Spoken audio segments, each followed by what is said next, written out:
আসসালামু আলাইকুম। আমি এখন মানছি খুবই ভাইরাল একটা পিঠা, এটাকে বলে মৌচাক পিঠা, অনেকে আবার মৌচাক বিবিখানা পিঠাও বলেন। তো এটা বানাইতে গিয়ে আমরা অনেক কিছু বেশি দিয়ে ফেলি। এটা কিন্তু অনেক সহজে তৈরি করে ফেলা যায়। যেমন আমরা কর্নফ্লাওয়ার দেই, আমরা কনডেন্স মিল্ক দেই, আমরা বেকিং পাউডার বেকিং সোডা দুইটাই দেই। এটা এত কিছু লাগে না। আমি শুধুমাত্র আপনাদের ময়দা দিয়ে বানায় দেখা দিচ্ছি খুব সহজে এবং ভালো মতো। ভিডিওটা লক্ষ্য করবেন। আপনারা যারা যারা মিস্টেক করেন, অনেকেরগুলো হয় না, পুড়ে যায় কিংবা অনেক কিছু হয়, সেগুলো যাতে না হয় আমি ডিটেলস আপনাদের সাথে দেখাই দিচ্ছি স্টেপ বাই স্টেপ।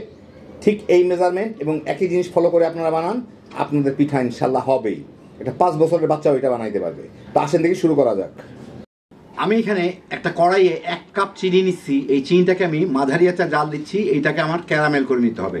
তো প্রথমে আমি নাড়ানাড়ি করবো না, এইভাবেই রাখবো। চিনিটা পাশ থেকে অথবা মাঝ থেকে যখন গলে একটু বাদামি হওয়া শুরু করবে তারপর আমি নাড়বো। এর আগে কোনো নাড়ানাড়ি নাই। 4-5 মিনিটের মধ্যে চিনিটা দেখেন পাশ থেকে গলে আসতেছে, গলে উঠতেছে। একটু পরে এটা বাদামি হওয়া শুরু করবে। বাদামি হইলে আমি নাড়বো, তার আগে কোনো নাড়ানাড়ি নাই। এখন এই পাশগুলো দেখা যাচ্ছে একটু হালকা হালকা বাদামি হয়ে আসতেছে।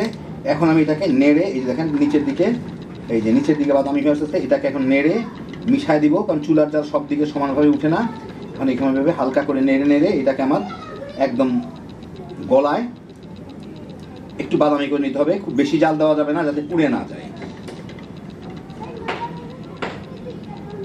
আঁচটা মাঝারিতে রাখা সবচেয়ে ভালো।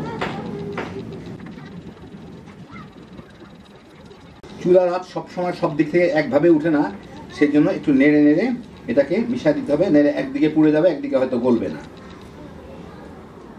চিনিটা পুরাটাই গলে গেছে। এখন আমি এটাকে আরেকটু সময় জাল দিয়ে আরেকটু গাঢ় বাদামি করে নিব। এই মাঝারি আঁচেই জাল দিব, কি মাঝারি থেকে একটু নিচে, যাতে ঝট করে পুড়ে কালো হয়ে না যায়। তাহলে এর টেস্টটা বাজে হয়ে যাবে আর কি, ভালো টেস্ট থাকবে না।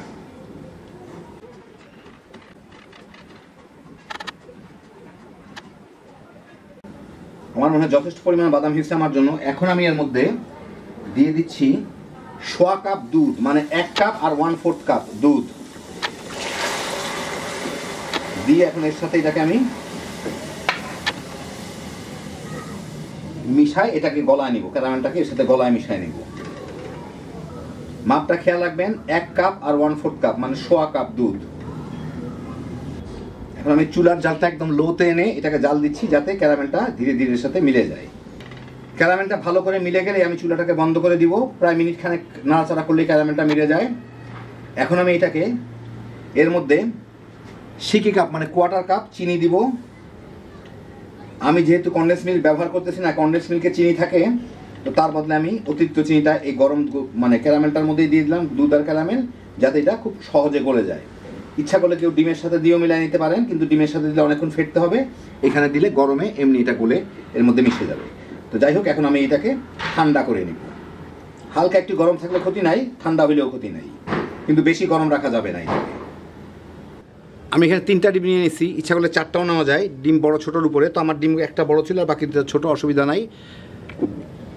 এটা একটু আমি দুধ দিয়ে কাভার করে দিব। যাই হোক, এখন ডিমগুলোর সাথে আমি 1 চা চামচ ভ্যানিলা ফ্লেভার দিব। কেউ চাইলে দিতে পারেন, নাও দিতে পারেন।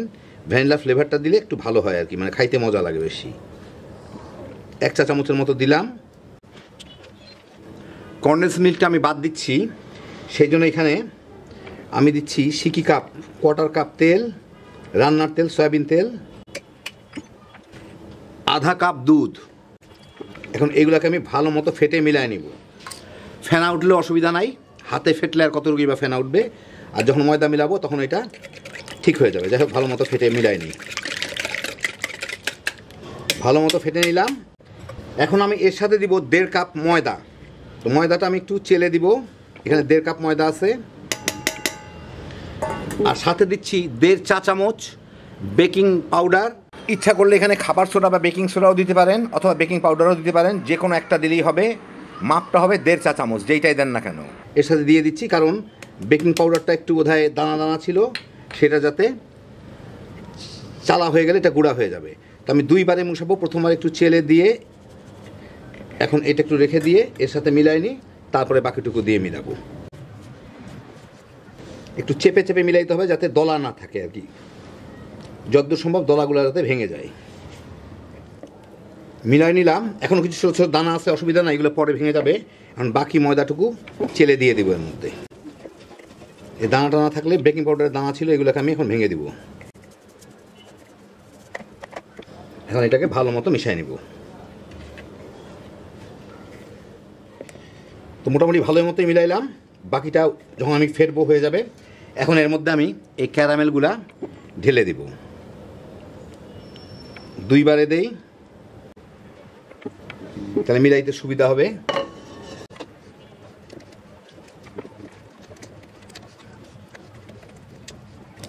এখন বাকিটুকু ঢেলে দেই,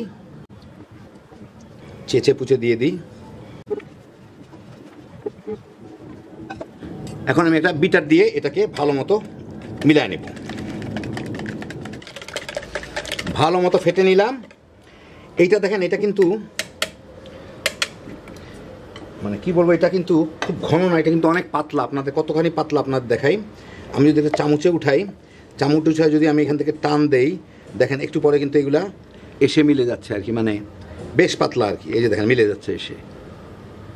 তো সেরকম এটা কিন্তু মানে ঘন না। আপনার খেয়াল রাখতে হবে, এটা যখন আমি চুলায় জাল দিব তখন নিচ থেকে যাতে বাবলগুলো খুব সহজে উপরে উঠতে পারে। ওইটাই এর মৌমাছির মতো, চাকের মতো যে জালি জালিটা ওইটা সৃষ্টি করে। বেশ পাতলা, অনেকটা আমাদের চিতই পিঠার মতো আর কি। এই যেখান থেকে একটা টান দিয়ে একটু বাঁকা করলেই বুঝতে পারবেন এটা এসে মিলে যাচ্ছে। এই যে দেখেন। যাই হোক, আমারটা হয়ে গেল। আমি এখানে একটা 8 ইঞ্চি প্যানের মধ্যে বেকিং শিট লাগায় রাখছি নিচে সাইডে 2 দিকেই। ওইটার মধ্যে আমি এগুলাকে ঢেলে দিব।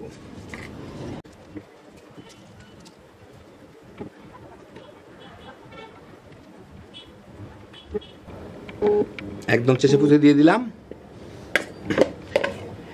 ঢাকানো টাকানোর কিছু নাই, কারণ এটা পাতলা, বাবল থাকলে এমনি উপরে উঠে আসবে। এখন এটাকে আমি জাল দিব।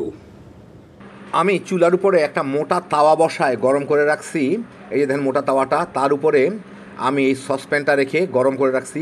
মাঝারি আছে, দুইটাই যাতে সমানভাবে গরম হয়ে থাকে। আপনাদের আঁচটা আমি দেখাই দিব।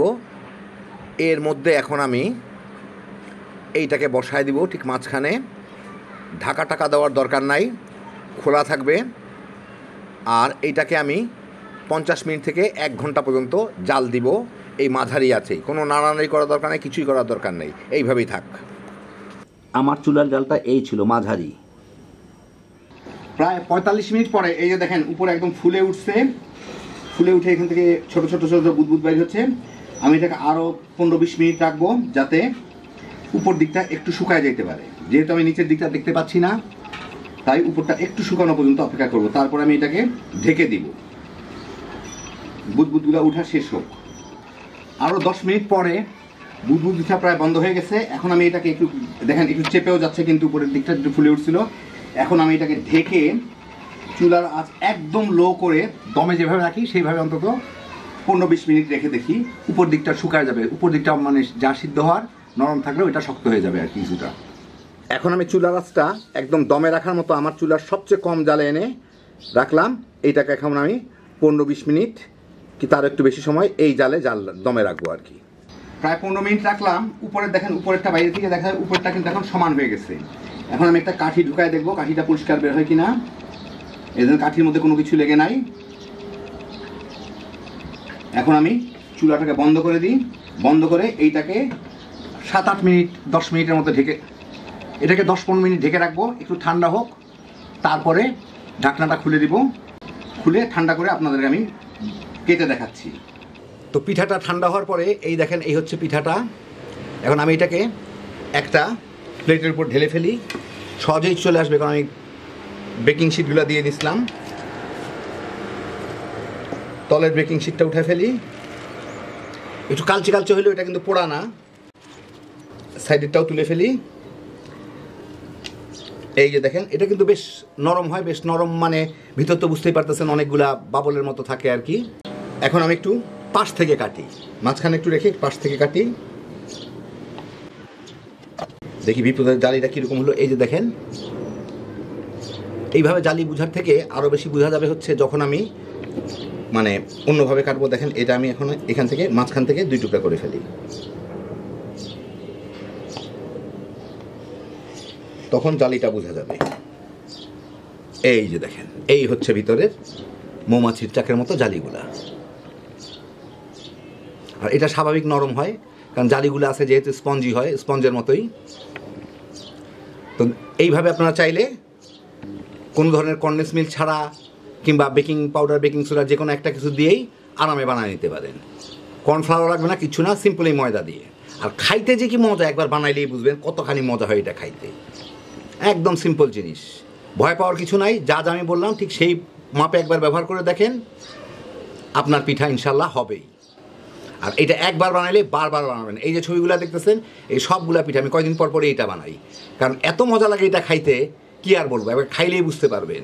হ্যাঁ, বিজোশের একটা আইটেম, বাচ্চা বড় সবাই মিলে তামা তামা করে খেয়ে ফেলাইতে পারবেন। আল্লাহ আপনাদের সবাইকে ভালো রাখুন, সুস্থ রাখুন, নিরাপদে রাখুন। ইনশাল্লাহ বেঁচে থাকলে আবার দেখা হবে। আল্লাহ হাফেজ।